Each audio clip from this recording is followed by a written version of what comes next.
Barry, who's that? That's Dan. He's a political science junkie from Lowell. Oh, how did he hear about this? He runs around hearing things. Oh, okay. He's a dedicated Democrat. All right. Oh, go ahead, Barry. No, Sit, no, sit, no. sit. No. Sit. Oh, I didn't put a name tag on. What the heck? And I don't have one either. We don't know you. No, you don't. You don't really know me. You wait and see. You haven't had that glass of wine yet? I know.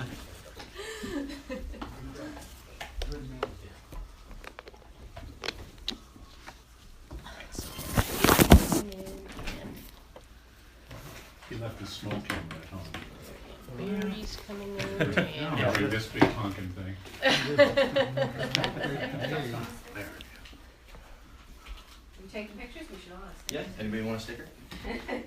We're taking pictures. Oh yeah, Oh, sticker for sure. Are we live streaming this? No, I can't. There's no Wi-Fi. All right. So just We'll be recording. tweeting it later. You guys know it, right? I do not. Just recording, and so Camera's on. Watch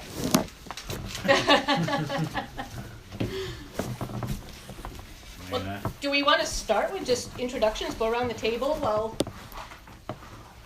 Dave gets his camera set up down there. So I'll introduce Dave. That's Dave. All right. Dave, the camera guy. Dave from Raymond. Dave from Raymond. He actually moved in right around the corner from me, so we have our home on the market for sale now. And just kidding, Dave. well, I'm actually originally from North Carolina. With John. My first political experience was Okay? was It's right there. doing things with Howard Lee, who was the first black mayor to be elected in North Carolina in, what was it, 1977, 76, somewhere back in Well, there. anybody that is So, not in our group. Okay. And I want you to And know I that have Tim is up there. a relative, And Liz. Vi and Ned Coffin, who were over in Stratford, Vermont, and were very active in the Vermont Democratic. So, don't know if I can ever think to attain any of those lofty things, but I'm here, But you can do it in Raymond. if I can. All right, Tim, your turn down there. Hi. Hi, everyone. I'm Tim Lindsay. I'm Barry's assistant on the treasurer side of things. I live here in Raymond. I'm Russ Norman, I'm from Chester. And Chester, Jen, Barry, they gave us help in a recent special election. And I'm sure there's more, so, we appreciate that and we're helping you guys too. Excellent. Thanks for coming out, Russ. Thank you. Yes, I'm Larry Drake. I'm the chair of the Rockingham County Democratic Committee. I live in Portsmouth. Thank you for coming all that way. Well, I love getting out to all the towns in Rockingham County. Especially Raymond. Oh yeah. Well, I mean, it's great to go to a meeting of Democrats in Raymond because there haven't been that many. Right. But things they are changing. Yes. Yes. Oh, sorry. I'm less relevant, but I'm Julie, and I'm I'm a UNH student. I'm a journalism major, and I'm here to observe your public speaking. Oh, and I'm Julie. We're on the carpet now. I know. No pressure, but I'll just be watching your every move and remembering it. Well, so, we had okay. originally planned that we were all going to make speeches, so unfortunately, you guys can make speeches. Now that we're all together like this, maybe I don't have to say too much, but. So now we won't have the real speech, but go ahead and no, feel it's free okay. No, it's all about to do that. I'm just excited. Sorry. So anyway, my name is Liz McConnell, and I am from Brentwood, and I am running for the Brentwood seat in the House of Representatives, District 11, against a guy who is working. He's halfway through his second term. So, but We are gonna knock on every single solitary Democrat and independent door at least once. Democrats probably more than once in Brentwood. We actually have already done We've already some made some good canvassing. progress. Right, we've made some good progress because when we had John's announcement kickoff event, we had done some canvassing too. So, and it was nice to see that, like Raymond has changed and there is a Democratic Party and there are more people. There were so many people that when I walked up to their door, they said, "Oh God, I know I should be more involved. I know because it's really the time." And so we're going to guilt people if we need to, at least to, if not get them involved, but get themselves and their friends to vote. So, thank you. Awesome. Deb Nelson, I've been in Raymond since 1983. I'm a reformed Republican. I was originally, when I moved to town and I registered to vote, I was a Republican, and then I was undeclared for a long time, and then I just said, you know, this is stupid, and I just So light. Democrat, and here I am. Great. And she's our secretary. And I'm Tom St. Martin, I'm from Canview. I'm Barry Beaumont, I'm a member of the Raymond Democrats at Large.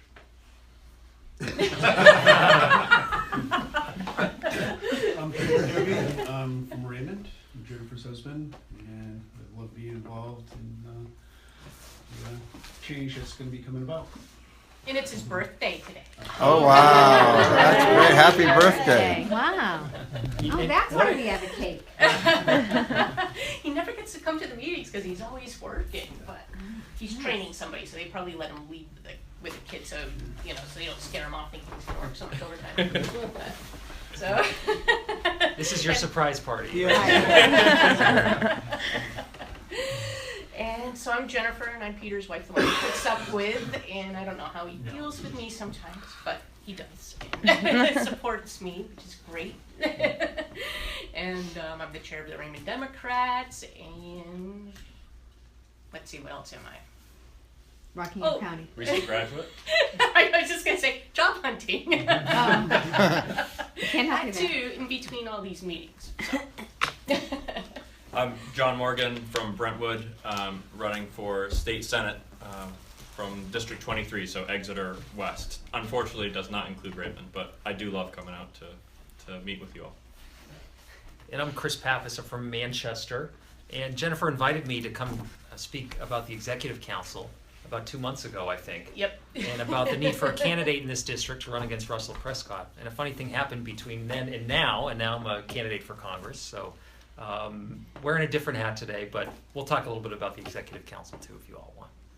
Well, absolutely, because we've got to find someone Yeah, to yes. run against Russell Prescott over here. So what I'd like to hear is like what kind of a person we should be looking for, and kind of like what it takes to win a seat on the Executive Council.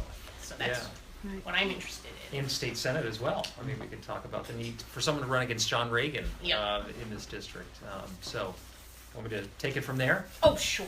Go right ahead. Okay, excellent. Well, so the Executive Council is, one of the least recognized aspects of state government, but it's so central to how our state functions. We vote on all the governor's appointments to key positions, all state contracts. We vote on pardon requests. So if someone's looking to get out of jail, they'll write us a letter. We get a lot of those. Pam Smart writes to us every year looking for a pardon. And in addition to that, we do a lot of constituent work. Really valuable stuff, connecting people with government, helping them navigate the bureaucracy in Concord, and getting their questions answered. So that I find is the most rewarding piece of the job. And I think what I value most about the Executive Council is that we don't get thrown into a lot of the partisan fights that you'll see in the legislature. We don't have party caucuses, and a lot of times, I'd say 95% of the time, we're working in the same direction. Providing sort of a critical eye to spending and contracts that come before us, making sure people have the right credentials for positions that the governor nominates them to. And so we're basically a board of directors for state government. And I think the kind of profile that makes someone a good executive counselor is someone who, can listen as much as they talk, someone who believes that The role of the council is not to be a policy-making body and a legislative body. It's really to implement the policy that the legislature approves. I'll give you an example of that. We approve all the contracts for family planning in our state, so Planned Parenthood contracts come up every 2 years. And I ran for the first time in 2012 because a Republican majority and an all-male majority on the executive council decided to defund Planned Parenthood in our state. And they took the extra step beyond, is this vendor qualified to provide the services, which they are. They provide those services to 13,000 women in our state. They took the step toward an ideological and radical agenda that really didn't belong in the executive council. And so I ran in part to push back against that. And so I think you need people that are going to be community-minded, look at the actual impacts of what's happening, and not apply, a rigid ideological test.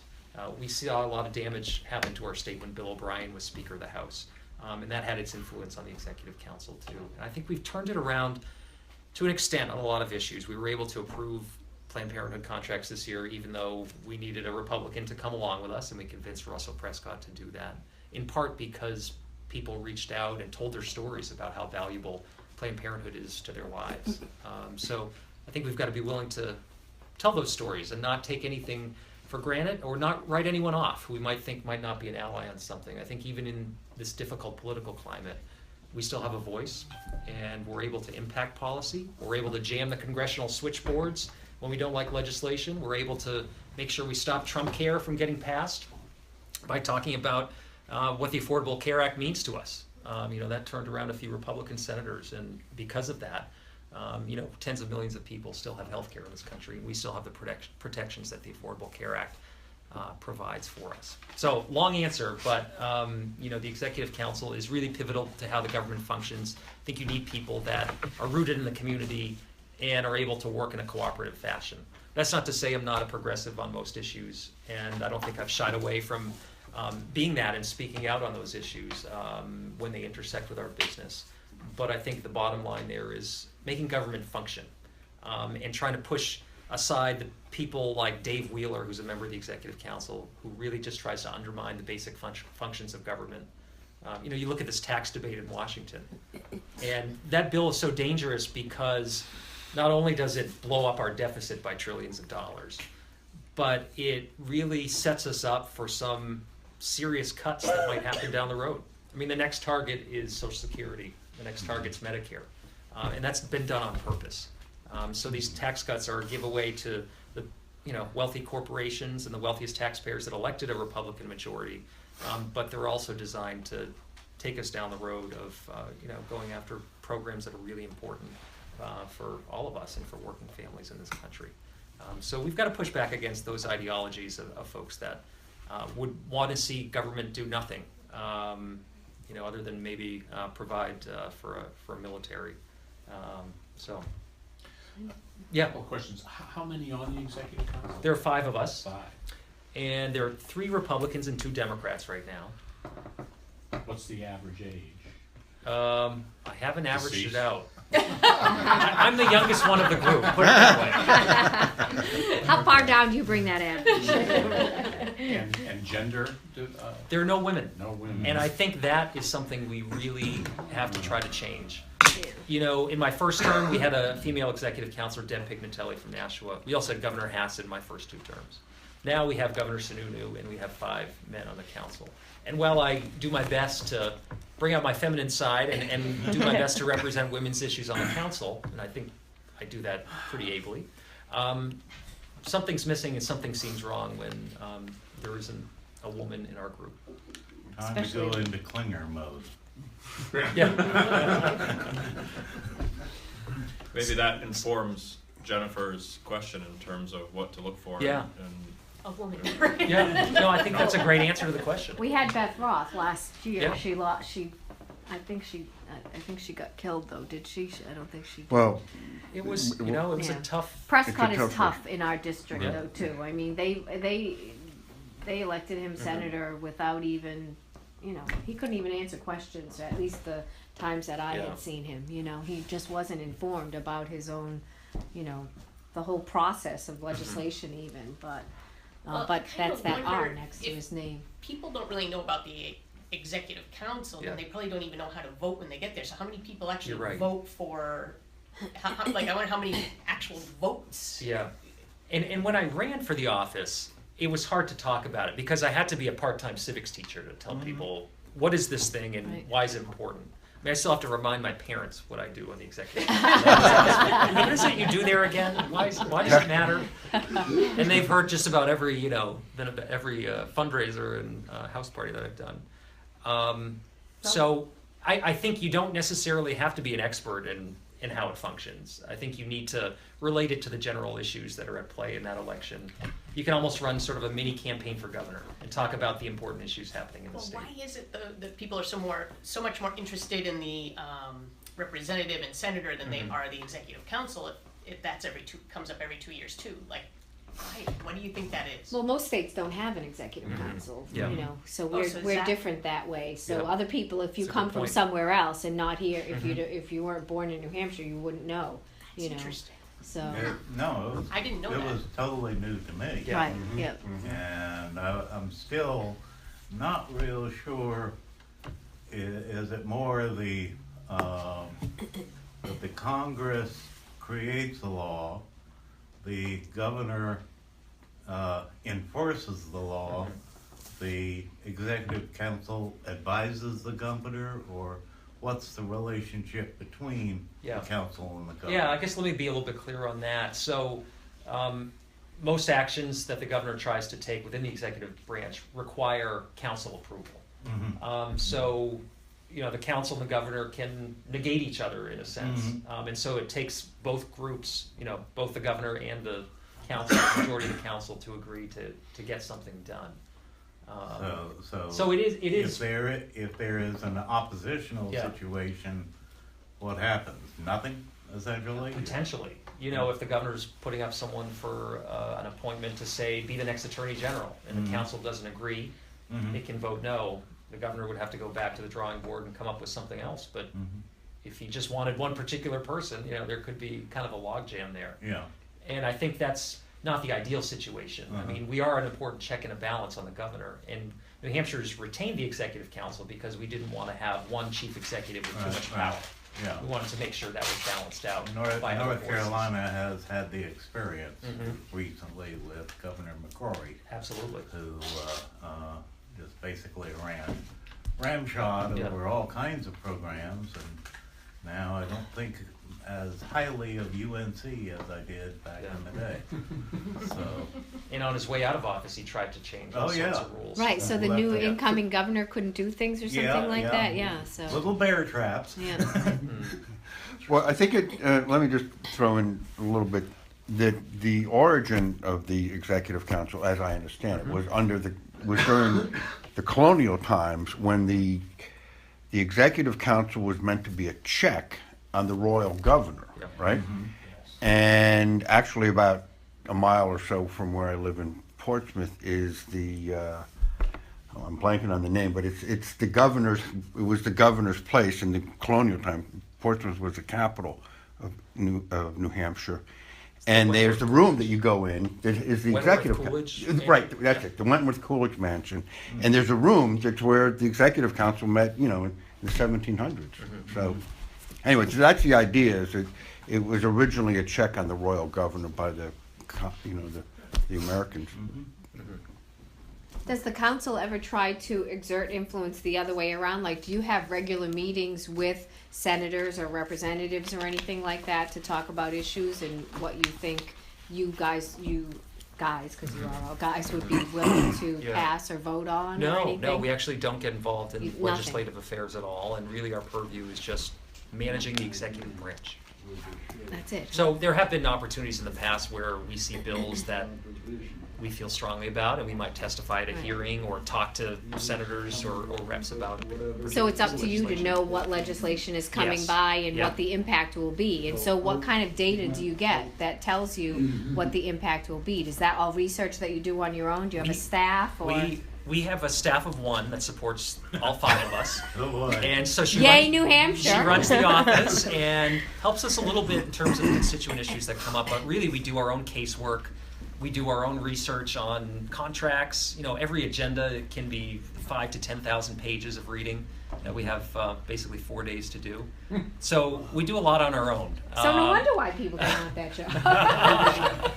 Yeah, So but it's not the most clear. $5 a year. What is the salary? So we do quite a bit better than the state reps do.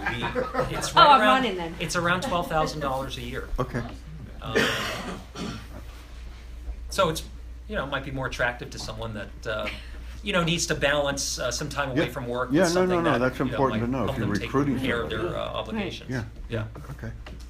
But how many, hours do you need to dedicate to that position? Yeah, it depends on the week. I guess the legislative calendar might be a little bit more predictable. From January to June, you're in session, and depending on what committee you're on, you could be there 3, 4, 5 days a week if you're in the legislature. With the council, we really spend, I'd say, about a full day a week at the State House. A lot of what we do is done from our district. So I own a restaurant in Manchester, and that's my home base. And if the governor appoints a judge, I invite them over for a cup of coffee to come see me and sit down with them. That's often the best place to get to know them. So I'd say I spend about 20 hours on average a week doing council business, between the reading and getting prepared for meetings, and then constituent work and being out there in communities and talking to people. Really critical question. What's the name of the restaurant? The Puritan Backroom Restaurant in Manchester. Yeah. Just a little place, you probably wouldn't. Yeah. Yeah, you could drive by it, not even see it, right? Yeah. I've been there so many times. Yeah. I love that place. Driven by it. You sometimes get involved, your workload probably varies a little bit, depending on things like fiscal years for different departments. Like Department of Education suddenly has a whole bunch of contracts that they really need for you guys to vet. So it's maybe not as predictable, and maybe not on the same phase as the legislature, because they're more oriented toward just dealing with the contracts and the money involved in the legislature, which is more policy oriented. Is that correct? Yeah, and I'd say the fiscal year ends in June for the state, and so that last meeting in June is always the biggest agenda. So that, on average, I said 5,000 to 10,000 pages. We had one that was almost, I think it was 17,000 pages, one Wow. June. So they put it up online, and that one, I remember the first time they started putting them up online, it broke the Secretary of State's website. It was down for like 2 weeks after that. We have some outmoded technology in state government, if you haven't noticed. Make that a priority. Yeah, It's on the list. That would be a good idea, Replace the really. abacus. Let's get with the times. But you seriously, got I a mean, young guy. Let's get with the times. That website for the Secretary of State is really shoddy. I know just about every election day we've had, it seems that the page on how to vote or where to vote is down, and there's it's completely blank and devoid of information. And it's the point of entry for a lot of businesses to get their trade name approved and to find out how to set up shop in New Hampshire. So we should be doing a lot better, because the public is depending on good systems and a usable, navigable website, which that office doesn't have. But they need resources from our legislators to make those investments. I want to mention one oddity too. I'm not sure of the numbers anymore. I haven't been paying that much attention, but I think our state budget is roughly $3 billion or so annually. Yeah, it's between 5 and 6, I believe. A year? Yeah. Oh, not for the whole biennium. Wow, that's interesting. Yeah. And yet, despite that size, you are responsible for every contract that is in excess of, I think, $2,000. Is that correct? It's generally $25,000. Oh, it's up to $25,000. We raised the threshold a few years ago. Hallelujah. Yeah. So even so, as a board of directors, as you will, of a $5 billion corporation, you guys are looking at $25,000 granularity in contracts. Yes. It's kind of interesting to think about, really. There's a lot of small stuff we deal with. You try to focus on where you can add the most value. So the multi-billion-dollar Medicaid managed care contracts are a lot more important from my point of view than a $25,000 contract to, fix a pothole or, take the salt out of someone's well. But we see a little bit of everything. And I think it's healthy to have that extra set of eyes on it because it results in, I think, better government in the long run, more efficient government. But there is some inefficiency about the process, generally speaking, because it adds weeks of time, hours of staff time to bring an item to us. So that's why I've always supported raising the limits. We raised it from 10 to 25,000 a few years ago, just so we could focus on what are the most important items here. Yeah, my wife used to work for DOE, and she would spend days Yeah. preparing things like for GMC that were $30,000 contracts. And they usually are pretty straightforward, and you can't have any argument with it, and they go right through. So. Yeah. Do you have a lot of people go to your meetings to not lobby, because you've already made up your minds, I guess, but I know I have been for like Planned Parenthood and for the Secretary of Education and stuff like you read that. that one, okay. So yeah, they're big, but are there Yeah. a lot, most times is it like nobody and you're just Yeah, I'd doing say your thing? attendance varies depending on what we're taking up. Mhm. All our meetings are open to the public. We take them around the state in the summer and fall so that we get an opportunity to each host one in our district. I had one this past summer or fall in the food bank in Manchester. So you try to highlight local organizations that are doing good work too. But I think that's an important aspect of it, that we help open up the doors of state government so that people can see what's happening and they can meet the governor and commissioners of departments. But I'd say on average, we get a few dozen people at our meetings. We do have a gentleman that records them all and then has them up on his website and gives them out to the local access channels. So sometimes you'll see them on local access TV. The sound quality is always horrible, though. yeah. What's up with the crazy entertainment too? Oh, yeah. So we'll get school groups that come and they'll sing us songs, Bizarre. and there's a lot of ceremonial stuff at the beginning of the Yeah, meetings, oh, which I yeah. think is just traditional, and it Is goes it? back years and years. Well, and of course people are waiting, like you know, Yeah. and there's people singing and you know. I thought you were talking about Vermin Supreme. Yeah. Oh yeah, he was there today at the He was. Hillary event in Congress. We always do so one counselor likes to do a prayer at the beginning of the meeting. And so instead of that, I started doing readings where I'd find a compelling passage that might be timely. And so when Trump first proposed the Muslim ban, I read the poem that's on the pedestal of the Statue of Liberty at the beginning of one of the meetings, and I thought that was pretty timely, but he seemed not to really enjoy Get it it. too much. Oh, well, that's good. So Thank you for you doing gotta it. get them, you know. Yeah. Interesting. What made you decide to run for Congress when you heard Carol was? Yeah. I was, as I said, surprised. I thought I'd be here not as a candidate, just as an executive counselor today. But I think she's got a big upside with a new grandbaby and enjoying time with her family. But I couldn't sit idly by and watch what's happening in this country continue. And I had a lot of people tell me, "Oh, run, you'll be great. I'd love to support you," and that was nice and comforting. And I had a few people who said, "Don't do it. Just stick to your restaurant, earn some money and enjoy your life. And, Washington's so broken, you can't fix it." And I think those types of comments really spurred me to do it, because I don't want to believe that the system's broken, that there's nothing we can do about it, and we just got to let it go on as it is right now. We just have to accept the campaign finance system that allows mega billionaires to drown out the voices of regular people without us being able to get meaningful campaign finance reform, or that we would let the scourge of gun violence become the new normal without trying to do something common sense that could save lives, which 95% of people in this country support, something like universal background checks.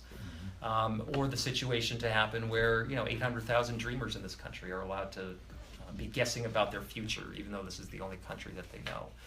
Or that it seems that people just don't talk or relate to one another. That you can't develop relationships and work on the issues that should be no-brainers and should be bipartisan, like how do we get more funding out for the opioid crisis, and how do we fix our roads and bridges and rebuild this country and create jobs. So I'm not willing to give up on it. It's the only system we have. We've got to make democracy more open, more transparent, more accessible to regular people, and we have to make the Congress functional. Say what you will about the New Hampshire House, and it's a rowdy place from time to time, but every bill gets a hearing, gets a committee vote, gets a floor vote, and anyone can go to a public hearing and express their views. I mean, the way this tax bill came out, that sort of crystallized everything that's wrong with our Congress. There's too much money in the system. Lobbyists have their say over what gets in a piece of legislation more than the opposition party does. Things are, yeah, sure. What's your opinion about lobbyists? Because don't you feel that some are very important Sure. and represent industries that need a voice? Absolutely. I mean, there are lobbyists for Planned Parenthood and lobbyists for causes that I think we would all support. And at the end of the day, they're providing information. But they shouldn't be writing legislation, and they shouldn't have undue influence over the type of How does it work get to that product. point when they have the undue influence and stuff? How does that, I- how I- does it switch? I think it plays into the campaign finance system that we have. Surrounding like Citizens United and stuff like that? Sure. This latest tax bill is pretty quo pro. Yeah. Probably getting the Latin wrong, but this is payback for big donations during the campaign, pure and simple. Yeah. So you But, can be a and lobbyist, there's a but hidden rider in here, it's not so hidden, that defunds Obamacare, Yeah. you know? Yeah. I saw that, yeah. So lobbyists that don't have money are important. The lobbyists that do represent a large amount of money we need to get rid of. Well, I think, You're not gonna get rid of them. I think you just need to ensure that the power rests with the people and not with the governmental structure and those who, kind of surround it in Washington, D.C. well, I think really as Bill Moyers has often spoken about the influence of groups like Alex, which create a boilerplate of a bill and hand it to the senator. The senator says, hey, here's all the research and Yeah. everything like that. Exactly right. I ain't got to do anything. Well, but there's an aspect to that also where, I forget what the percentage is, but a significant portion of a federal official's day in Congress is spent on the phone begging for money. Yeah. So yeah. he's gonna look for any time-saving mechanism. Oh, I don't have to Exactly. write this bill, somebody's else already done the work for me. Mhm. The other thing that bothers, that I see as a place to attack is, what are they spending their money on and why are they having to? If they're advertising on television, we own those channels. That's public domain.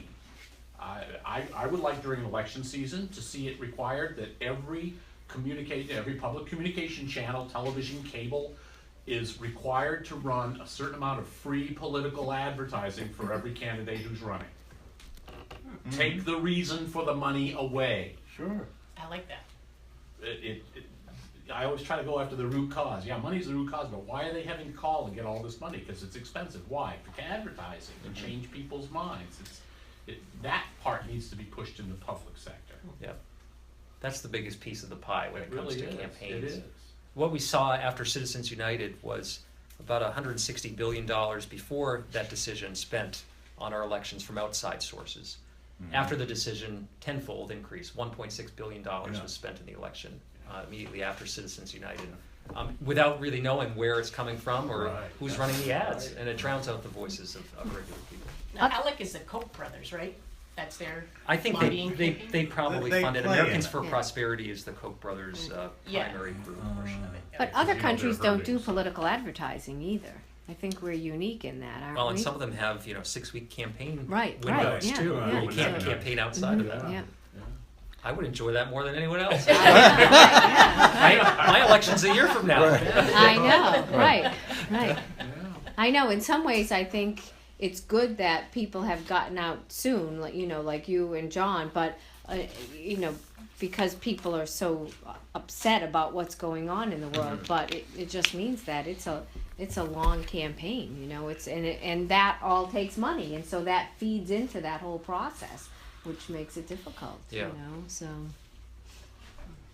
Well, and the other important piece of it too, and why I'm out here now talking to all of you, is that building relationships with people is really important. Right. People need to know. That's the whole thing. Right, They need to know right. who You need to are. get in front of someone, tell them what you're about, and answer their questions. That's the part of this that I look forward to the most. Right. Not sitting on the phone calling people for money or Right.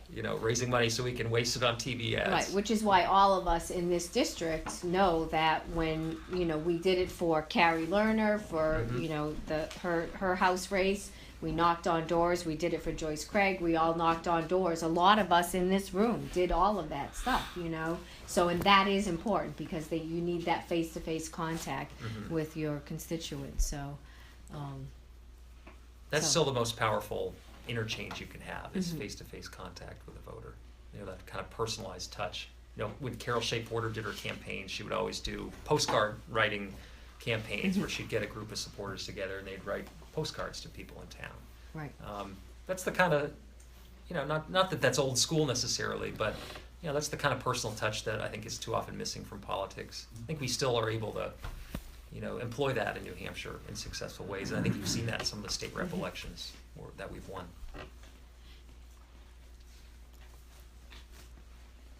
I have a question. Yes, sir. This one's, well, it's sort of personal to me. Yesterday's union leader, Yeah. they had, in the business section, they had a story about Boston Billiard Company, Okay. which is shock to me. They're a casino.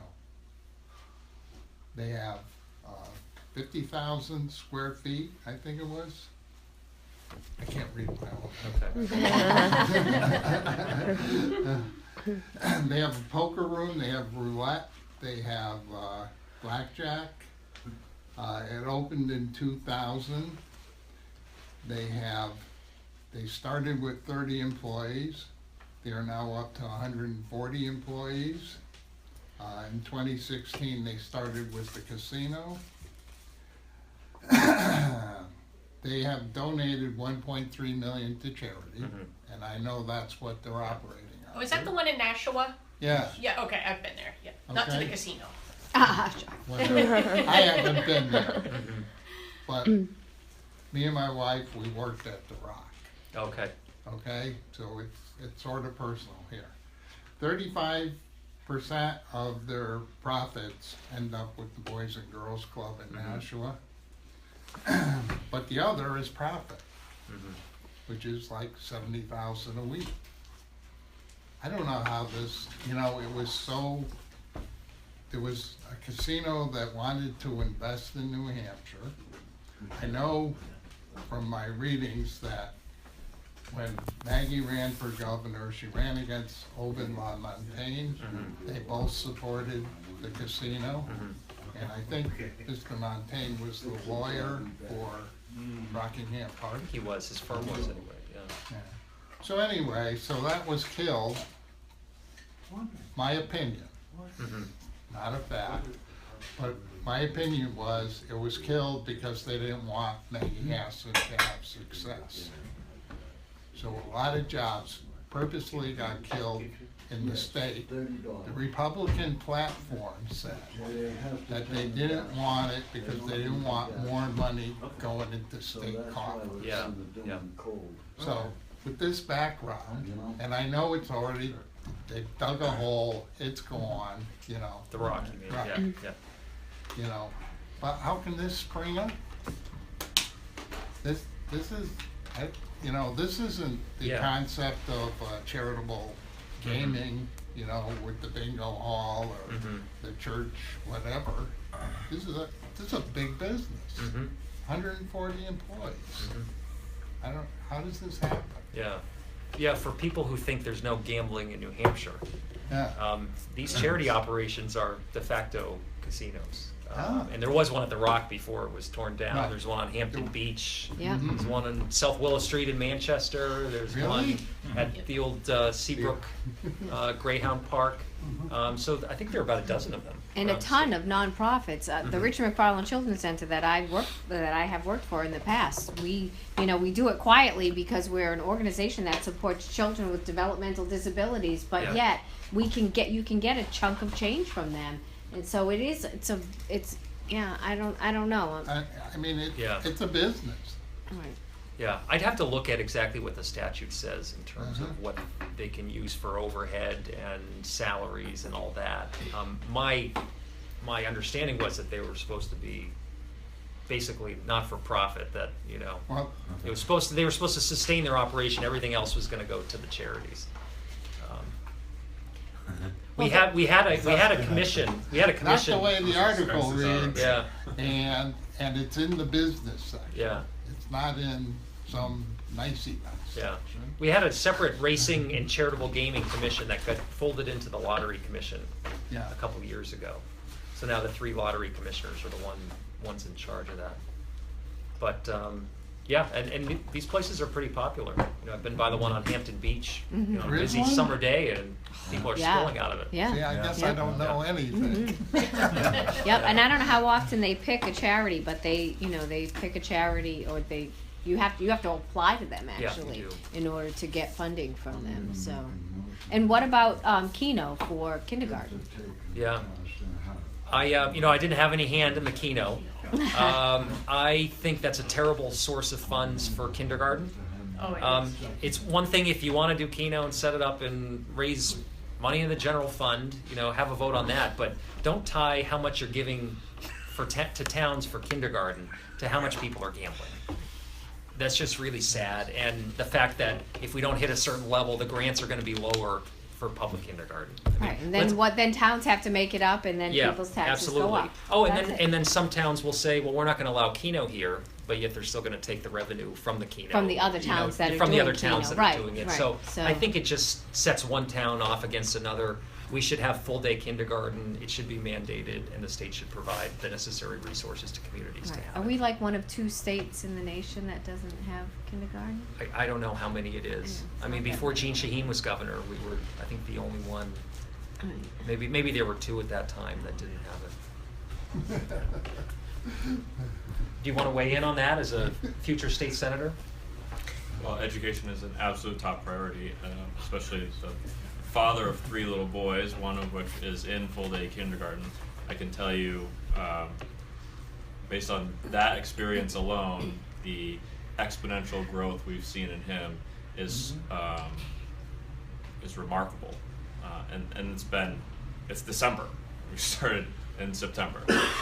This is a kid that was going to 3-day-a-week pre-K at an exceptional program in Exeter, but now he's this full day kindergarten. I mean, this is a full day for 5-year-olds. You drop them off at 8:30, pick them up at 3:15. That's a full day. He comes home energized, charged, and ready to go. My wife and I are just beside ourselves. I can't tell you how important that is for not only for students and for the early development of our workforce here, which is, as we all know, demographically a major challenge for our state moving forward, but also for families. Child care is prohibitively expensive, and it hinders entrepreneurship. It hinders our folks getting back involved in the workforce, especially stay-at-home, moms who want to participate in the workforce. This is a multi-layer challenge and something that kindergarten really does address. And I stand with Chris in terms of Keno, tying in the amount of gambling that a community does to funding full-day kindergarten is a disgrace, first of all. And second, when you go back and you look at the towns that voted to allow for Keno into their communities versus the ones who said, we'll take a pass, but we'll take some of that cash. It's really sad to look at the communities that allowed it. There are the ones that are probably struggling the most, and the communities that didn't allow it and just want to mooch off the ones that did are the ones that don't need it quite as much. So a lot of things going on wrong with that bill.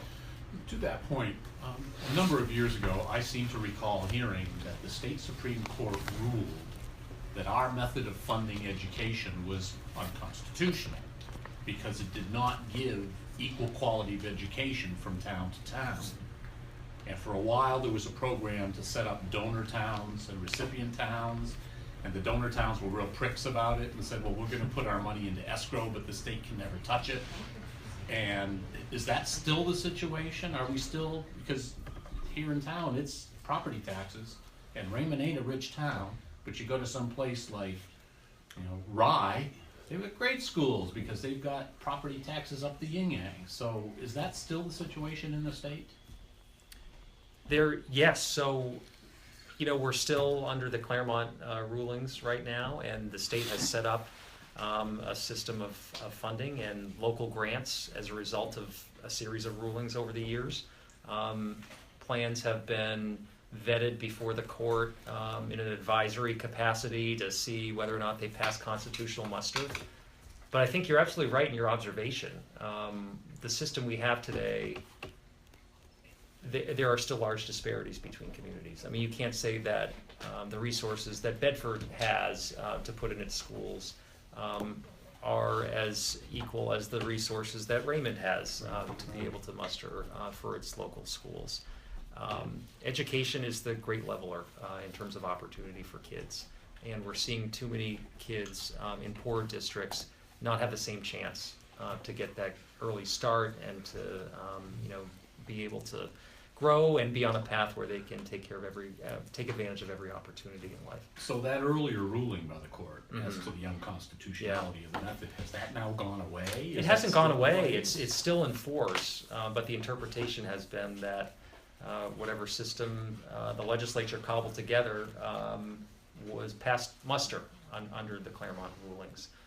There have been additional challenges by certain districts to aspects of the formula over the years. Dover challenged it at one point because they didn't feel the targeting was fair for them, and I think there will be further looks at it over time. But beyond that, I think the legislature has the ability and should continue to take a look at the formula. The reason I pursue that is because now I'm not a conspiracy theorist, but it makes perfect sense to me that it's much easier to get reelected if your constituency is ignorant. It's true. And so there seems to me there's a real motivation to cut education funding so I can keep my fat cat job. No, that's true. I Just a feel. totally agree with you on that. But as Bill Maher says, I don't know it for a fact, but I know it's true. So, Chris, we need Andy here with his staff. We do need, Andy I love when he does Valinsky, that, my it's colleague great. on the executive council, was the lead attorney in those cases, representing Claremont and other communities that sued the state over the years. And so he gives a great presentation on the disparities that still exist. He uses this big staff, and at the low end is one district and the high end is another district, and you get a good visual of And what it's it really looks good like. because he can't even reach the top. Yeah. Okay. I have a question Have for to get you him one. about education. I get a little confused between, charter school, Montessori, okay, I understand public, private, but what about the charter and Montessori? How do those work into, what are those? Are those private, are they public? I'm confused. Well, charter schools are essentially public institutions that have an affiliation with a local district, and there are some that are based on the Montessori model. So there's one in Manchester, for instance, Mill Falls, which is Montessori, public charter school. I think it's K through 4 or 5 right now. They keep adding a grade on So they do as fall kids under the advance. public They do. system? Okay.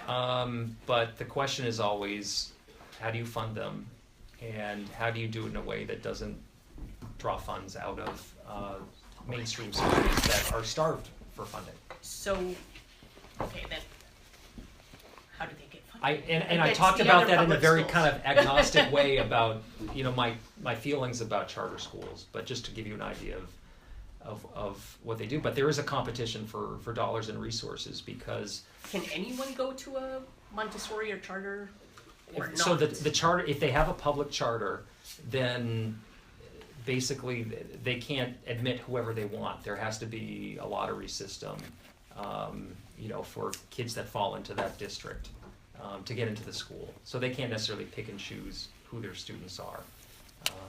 So I know that one that I mentioned to you has a lottery and a wait list of people to get into that institution. The other issue that I've heard relating to charter schools is that of control, since a lot of charter schools are run by private companies that issues with curriculum or issues with I don't know, I guess staff or something like that. You go to the company, and with most companies, you probably have to go to Board of Arbitration instead of being able to go to any public court situation, I guess. I don't know. Yeah, there are some that haven't made it. They haven't been able to pull together the resources to, keep the lights on and hire the teachers and do everything you need to do to get a school off the ground. Some do well because they have avenues of private support that give them the materials and the technology that they need. And some have a very specific niche. You know, this is an arts charter school, or this is you know, science and technology oriented charter school. So I think, you know, you can make an argument that there are some kids that need an alternative environment, and so provide that niche. But for me, I'm a public school person. I went to public schools in Manchester. I saw how resource starved they tend to be, and I think that, you know, any of the legislation that we're currently seeing, like Senate Bill 193, which would divert money from the public system to private and religious schools, should be a non-starter, because we all know how scarce those resources are to begin with. And I just want to follow up or point out a town like Berlin, New Hampshire, which is where my father grew up, and I grew up going up there. You used to have the paper mills, and now they have a prison, but it's a struggling community, right? I mean, it is not what it once was, to say the least. Berlin gets $11,000 per student in state education adequacy funds, which is the formula that Chris was referring to, the Claremont decision. $11,000 per student. Okay, now wealthier towns like your Bedfords and Candia, Brentwood, we receive far less in education adequacy funds. So we're the more well-off towns. So with this SB 193 bill, what's going to end up happening is the state, say one student leaves school from Berlin Public Schools, the state will then pay $3,500 to the students' families, essentially, so they can go to private school, religious school, or even be homeschooled, where there's no accountability for that money, right, for what the student is actually achieving in terms of the public purview, but our tax dollars are going to pay for it anyway. While at the same time, the state is receiving, what, a $7,500, $6,500 discount on what they're actually paying for that student on an annual basis. So that's part of my frustration, because this bill is dramatically impacting some of our less well-off communities, the communities that are already struggling in terms of being able to raise the bar for their students, the way that some of the wealthier districts are. It's been a long time since I tracked education funding, but I thought the equalization ended with the adequacy grants, the $3,500 or whatever it is that the legislature says is enough for a public student. But you're saying there's equalization on top of that? So the formula, we can, I can show you the spreadsheet a little bit later on. I'm a data guy. Anyway, the long term, the short version of the answer is the formula calculates the number of students that are on free or reduced lunches, et cetera, to come up with a specific rate and student population and attendance, all these things. In addition to the base rate. The base 3,500, 3,600. So Berlin students get $10,980 or something like that. So what you're saying is the student leaves under SB 193, not only does that $3,500 go with them, but the state gets to keep the equalization rate. The other money. Yes. Holy cow! Whoa! Holy cow! I thought it was bad to begin with. I didn't realize it was bad. So does that $7,500, that doesn't go into that Berlin school district? The state keeps it? Yeah. Wow. What you saw in Pembroke recently was a case where their budget ended up being about $1 million short. They had to assess everyone in town like $1,200 because they were off just a little bit on the school calculations. And that's the type of scenario you could see under this, where all of a sudden the local town unexpectedly loses a lot of revenue, and it's going to go to the local property taxpayer to make it up. And what's awful, what's really, really hard about this, I think, is New Hampshire is disproportionately, demographics-wise, we're aged more toward the elderly, correct? Right? It's just a fact. We're the second oldest populated state in the country. How many of these people are on fixed incomes, who are the local property taxes, nothing to do with the state now. The towns and municipalities are going to have to come to these people who are on fixed incomes, going to say, listen, sorry, we don't have enough money to pay for the bottom line that we need to for the schools, your taxes are going up $1,200. That's a lot of money for someone who's on a fixed income, Yeah. and where is that supposed to come from?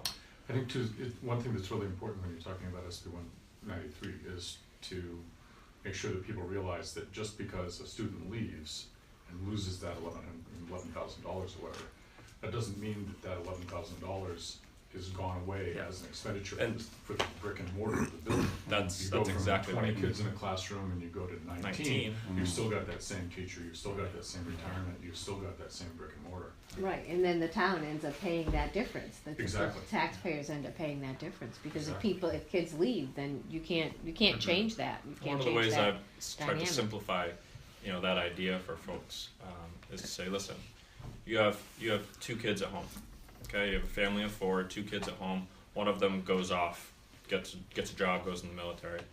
Has your mortgage dropped down? Do you still have to keep the lights on in the house? Did your car payment go away? Did your insurance go down? No. The bottom line expenses that you still have to maintain are the same. Same goes for that school. So, yeah, you're absolutely right. They Sorry. throw numbers around like $40 a thousand, and like it's easy. Well, they did enough so that the Pine Acres over here, the place that's a campground, the year-rounders, they leave their trailers there. The place is empty. They had to raise the rent for those campground spaces because of the property taxes. In Raymond, our future is our real estate, and they don't seem to get it over here at City Hall. Yeah. They just That brings me to my next point. Since money's tight, by the way, that's going to be my verse in my career. Money's tight, times are hard, so here's your freaking Christmas card. I look forward to the day that our ironically named safety stops also offer marijuana along with alcohol, and the state taxes it and sells it and controls it so that we don't have to fund everything with property taxes. Did you see I going mean, we've got around? a state on either side of us now that's gonna be looking at that revenue. We are a state famous for having those 2 states drive to us for liquor. Yeah. I don't see any reason why we shouldn't leverage the pot card too. It's true. I totally Syntax, agree with why that. not? Sure. I agree with that. I saw, get this, I saw going around on the internet, something that said, Facebook I should say, in Salem, New Hampshire, there's been 3 deaths attributed to fentanyl-laced marijuana. I'm like, what? That's BS. So sure enough, I look it all up. It's totally false. You know what it is. They're trying to poison people against legalizing marijuana. So I tested out, that's false, it's not true. So This is what's going the on. thrust of my question is there anything happening at the state level to look at that and consider it? There's been lots of legislation. The decrim legislation made its way through, and I know there are reps that are pushing, full legalization. is that House Bill 372? Is that what it is? Are they still? I thought that was gonna die or something. Apparently it hasn't. Which one's that? I don't know my numbers. That's the voter suppression. Oh, okay. All right, I guess we're off marijuana. Yeah. No, we're talking Most about of us marijuana. are. Yeah. We're talking about I know marijuana, that. here, not voter suppression. I thought I'd ask a question. Oh, that's voter suppression. Yeah. Yeah. Okay. I don't know what's going on. What are the details there, Larry? Or anybody?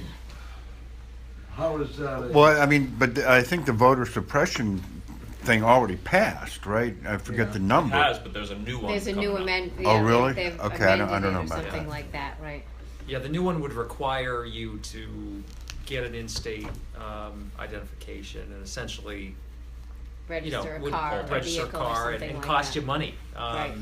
Oh, to okay. vote. And the young So- Democrats are protesting Yes, this, right? Yes, they Okay. should. Yeah, and now, I had some fun when I voted for the second time in this town.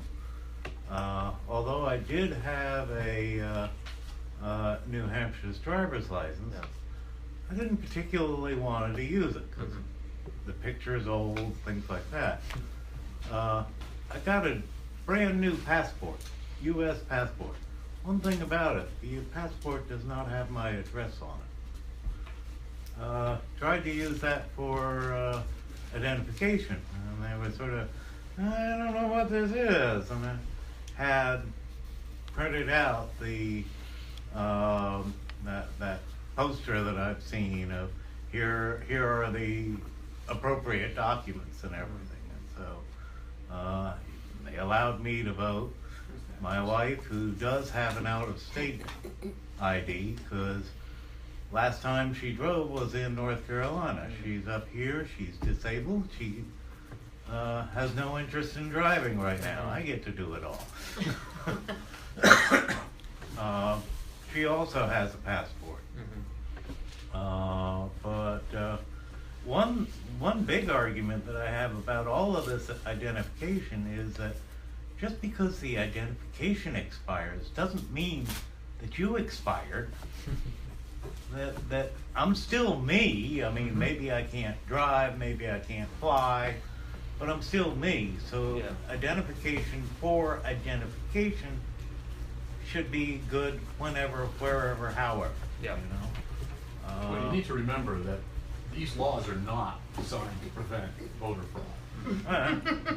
These laws are designed to cheat in order to win, because you can't win when you play fair. Sure.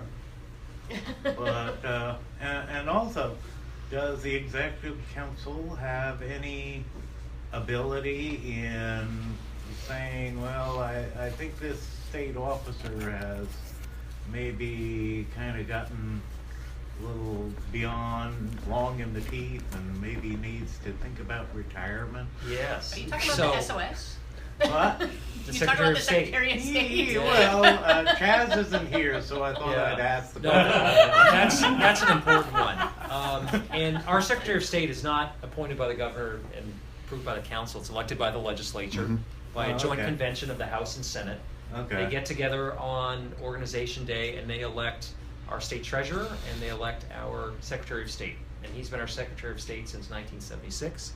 And as I pointed out to you before, we have an outmoded Secretary of State's office, one that is not a champion for voting rights in our state. Yeah. And I think it's, time that, we look for different opportunities.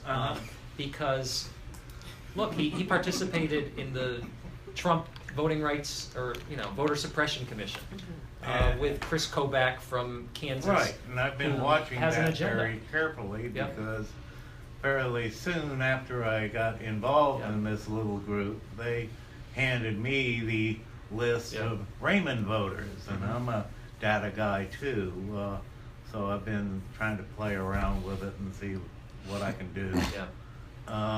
And I've always thought, hey, local control. That's right. I mean, I'm waiting to see Washington send all these people to run out and check. All right, does Mr. Smith really live on 12 Elm Lane? Things like that. No, local.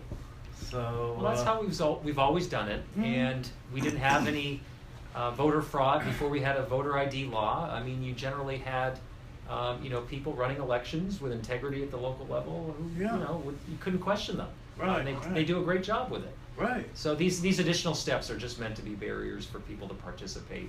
And as a state who has a same-day registration law and is known for high turnout, I think we have to continue to protect those things and encourage people to participate, and not put up barriers for people to.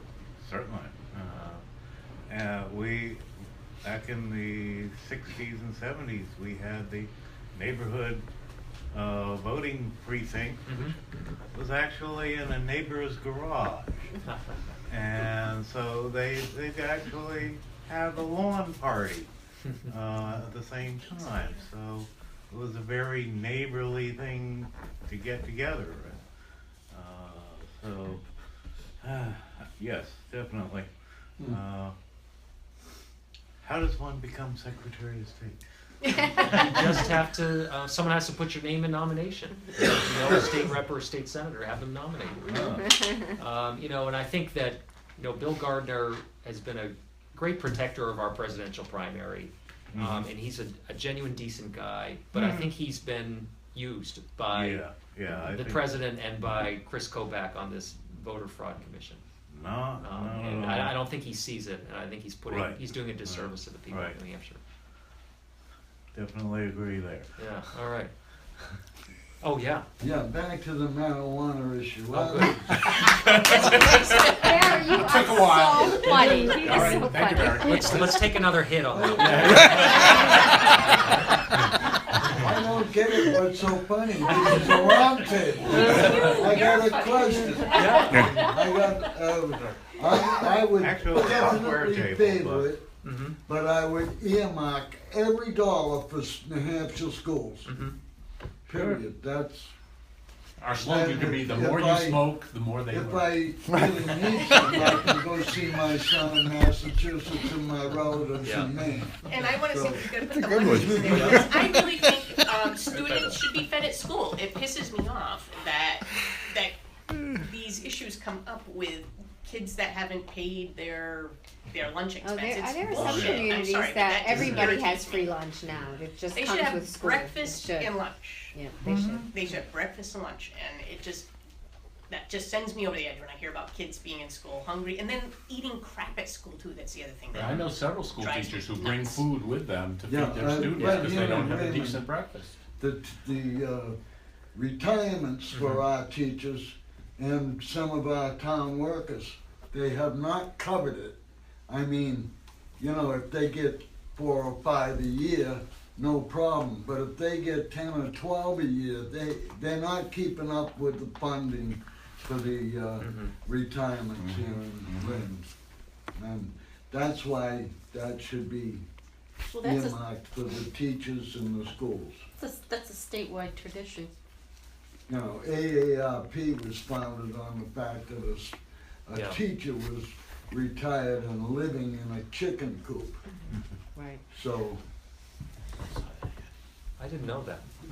Yeah, it's Oh, been well, running yeah, as a there's TV commercial recently. Yeah, Okay. there's I a don't watch commercial enough or a TV. video Yeah. about it. Yeah, it's awful to think about it. Yeah. Okay, Go ahead. John wants to say something. Well, it's really a pleasure to be here with all of you guys, and really an honor to be here with Chris as well. Chris, actually a year ago was when you and I reconnected after being over at Central together before you went on to Harvard a few years before me. And I was sitting at the bar with my friend Dave Scannell. You were actually bussing tables at the back room. I do that a lot. I noticed actually since I've been enjoy in there. doing it. It's really, I'm really good at it. I've been doing it for 24 years. Wow. Yeah, he would later share his philosophy, his family's philosophy with me, that none of them, Chris included, will ever do anything or that they wouldn't, or would ever ask their employees to do anything that they wouldn't do themselves. I really respected that a lot. We got to talking, and I shared with Chris that I was thinking about running. He said, hey, let's meet up in a couple weeks. So we met up just after the new year. It was 8 a.m. Chris drove all the way out to Epping to meet me for coffee. He had already been at work for 2 hours that morning. He had a full day ahead of him, but he didn't care. He was totally willing to sit down and share his experiences, his ideas, his thoughts with me, and encouraged me to continue to evaluate the different options and jump in if I felt as though that was something I wanted to do. I really appreciated the fact that you would take the time to do that during such a full day in the middle of winter. It really meant a lot to me, but the state is chock full of stories from people all over the state that have had similar experiences that illustrate Chris's dedication and passion to serve and to lead all of us here in New Hampshire.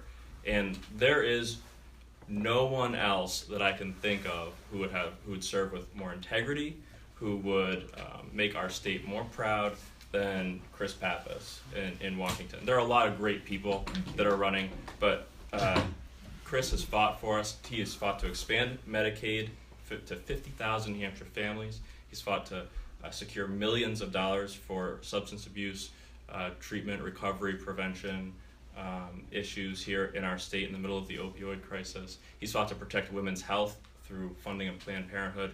I mean, this is the guy that we know that we can count on, and I really hope that everyone here will going forward will support Chris in his bid for Congress. Thanks, Chris. Thank you.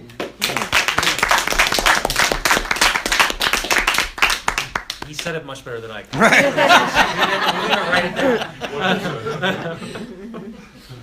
No, thanks. And John, and we're very lucky to have John running for state senate. We have an opportunity not just to take back the U.S. Congress this year, but to notch some wins closer to home and to take back our House and Senate and elect a new governor. And I think what these special elections have taught us the last few months is that there's no Republican who is safe out there, that if we have good candidates talking about the issues, we have a chance to pick up a lot of seats. And it would be great if we could send John to the state senate. He's got the passion, the energy, the ideas to be an effective member. And thanks. We're going to work hard to get you there. It's a team effort, right? And we Yes, have it'll be a we have team no effort, presidential race to pull everyone out this year. We have no U.S. Senate race. So I think this is going to really have to be a New Hampshire ground-up effort for all our candidates to win. We really have to run as a team this year in But ways we people are haven't in the jazzed. past. They really are. We see more people Yeah. at our meetings. We see more people engaged and questioning, and so I think it's a good thing all around for Rockingham County. Larry, we're going blue. At least purple. Right. At least purple. Come on. Well, I'm hearing can do it. more people saying now that they regret voting for Trump, which I'm so happy to hear. Right. Especially Well, now I recently think within the even past to week the or so. Republicans, he's starting to creep them out. I'd sure like to hear Right. more people complaining about the reps that they voted for. the Yes, senators that they yes, voted instead of the for. president. So I'd really like to see us tying them together as much as we can on every opportunity. That's a good point. Yeah. That's what the seed poster is all about. Yeah. It's a Every good poster. Republican running should be married to Donald Trump. Totally agree. Literature. Go ahead, justify your relationship. Excellent. Well, thank you, Jennifer, for having me by. And Hey, well, thank it's you nice for to see coming you out all. to Raymond, the center of the universe. I know. out Well, here. there's a Powerball winner out here somewhere, right? Yeah, are they Democrats? The Democrats. They're in Bedford now. Well, Chris, this summer I'm planning on when we have the Raymond Town Fair. It happens right up on Main Street there, and we can use this spot for free, so we don't even have to pay for a spot Oh, there. great. But I want to have conversations with the candidates. It's the weekend of July 13, and I want to get you on the calendar. Great, and I'll bring my ice cream. It'll be a great time. Now, I'm sure you don't have anything better to do on a hot July weekend than to come to Raymond. No, I really don't. That would be a highlight. And Liz, we want to have you here to talk I'm to in. people because people from your district come through here and stuff, and John wants to be here too. So at least I got 3 people on my calendar for July. Only 7 months ahead. You got a plan to put this stuff on the calendar. Oh, you want to pass the hat, don't you? No. I want to make a motion that we don't pass the hat, but our members, the 6 of us here tonight, and I wish you'd stop by the jar on this table here and donate to Liz The and cookie John canister. in lieu of passing the Oh, hat. great. Excellent. That's, And I second. All in favor? all in favor? Thank you. The other Thank you, thing Raymond. is, we have way too much food for our turnout, and we have plastic bags and Oh, so so you forth. played ahead even. But not Please enough take wine. them, please help I'm taking some yourself cake for take kids. some of this stuff. Oh, yeah. Jennifer, I just wanted to make an announcement that Oh, sure. this coming Monday, the 11th, from 6 to 8, at the Exeter Mill in Exeter, which is at 10 Chestnut Street near the library. We're going to have our holiday party, the Rockingham Dems holiday party. So hope you can make it, Chris. And hope everybody else can make it, of course. So it's the Rockingham Democrats In case holiday you party? don't know, Yeah. At you the go Exeter on Mills, 27 Monday, and when you get to the the 11th. bandstand, you go straight across the bridge and take your first left, and Right. that's the mill. Right. It's right A there lot on the of people left-hand are side. confused Right. as to where that is. Yeah. We'll see you all there. Yeah. I'll be Monday, there. Monday at 6 o'clock. 6 p.m. You'll be there, right? Russ? Me? Russ is everywhere. I just saw him the other night. Yeah. He's going to be at the casino. Never been. Even in down in Connecticut, but I played a couple of bucks on a horse or two, but, no, if the weather's good, I'll go. This poor old guy.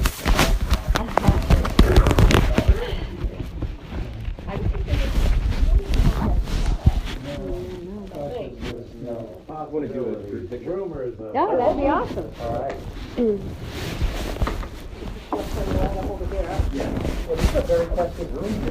Let's do the Christmas tree. Well, that's a lot of Donald Trump though, but that's okay.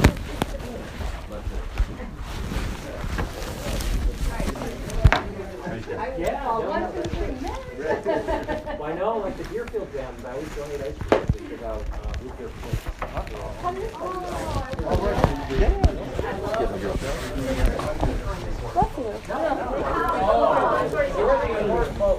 Come on, everybody in. Come on, Dave. Show Get over people here. in front.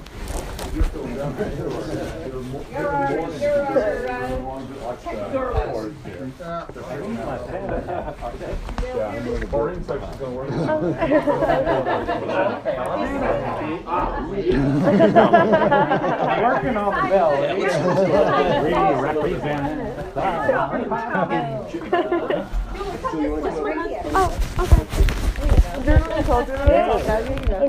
Back of the pole. Alright, can you see it? Covering anyone's face. I'll just get a little slower. Alright, so 1, 2, 3, cheese. There we go. Merry Christmas. Alright. And we will find these where? All over the internet. They're gonna go viral.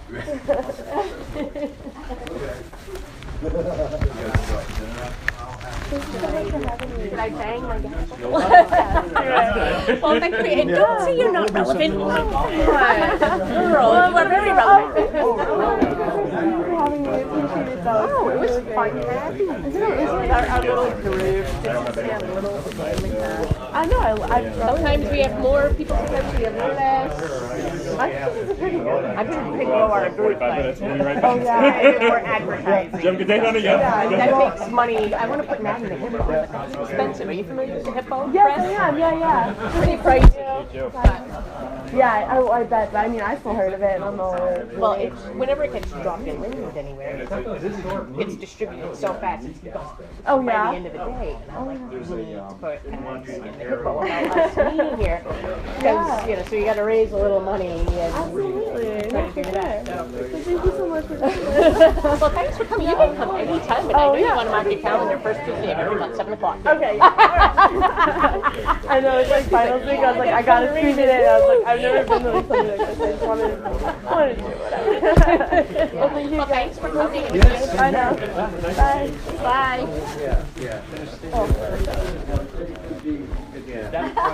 Take the D home. Thank you. It was very nice to meet you. Good luck with everything. Did you connect with us somehow? I wrote my name on here. Oh, good. Awesome. Okay, yeah, Okay. so I'm right here. If you need anything else. Good, yeah. Oh my god, my handwriting is terrible. Please. Look pounded my name. It looks like a little kid did it. Look at me, I'm awful. So. No, it's amazing. I love it. Thank you so much. Good. So we didn't really do the whole speech thing for you, but that was perfect. but I All think needed to know was, like, yeah. I just needed to make a feel of like how public representation politics. Like kind of that's where I'm going with is like local representation. Yeah. So Well, I thought if you ever want to hang, Brentwood Dems is meeting the 19th of December. If you want to come to another meeting, John will be there. John's part of our Brentwood Democratic Committee. So yeah, so you can just here take my card. Oh yeah, absolutely. So if you want to connect with any other candidates, because we all in Rockingham County, we're really trying to work together, because as I had said, you know, our mission is really to make Rockingham County at least purple, if not blue. So, so that's what, you know, that's what we want to do. So we're working hard to support other candidates. So you can get to meet other candidates anytime. Okay? No, I watched those. Oh my gosh, everyone. I don't know. Well, you're young though, too. And you know, too, there is a Young Democrats Committee, too. If you do you know them at UNH? At UNH, yeah, that's actually how it kind of trickled down. Like do you know, what's his name? Marino. Is it Dan Marino? Doug Marino. Dan Marino's the football player. Yeah. Doug Marino. Doug Marino, He's yeah, I know working him. for Senator Hassan right now. Is he really? Yeah, he's doing an internship. I've definitely had a class with him too before. So maybe Oh yeah. He is the nicest guy. So he's been so local. When I worked for the Obama campaign, when I worked for the Hillary campaign, he was always out there. You would always see him working hard. That makes so much sense. On his laptop, it's always like Hillary sticker. Oh yeah, yep. No, I didn't know he was, worked for Hassan. That's crazy. he works now. I think he works in her office in D.C. He's doing an internship. That was the last I heard. I call the office on a regular basis just to, you know, tell her I've got her back, because she's obviously voting the same way on things that I would vote on. But I have yet to connect with him at her, you know, answering the phone. But I have heard that he's there. So. Oh yeah, that's pretty cool. Maybe I'll reach out on that. I know you should. Yeah. It's really fun though. Yeah, check in with Senator Hassan's office and just ask for him, and I'm sure the staff would let you know That'd be too. amazing. All right, Yeah. well, thank you so All right. much. Thanks. It was Yeah, good to see you, Julie. Take Bye care. now.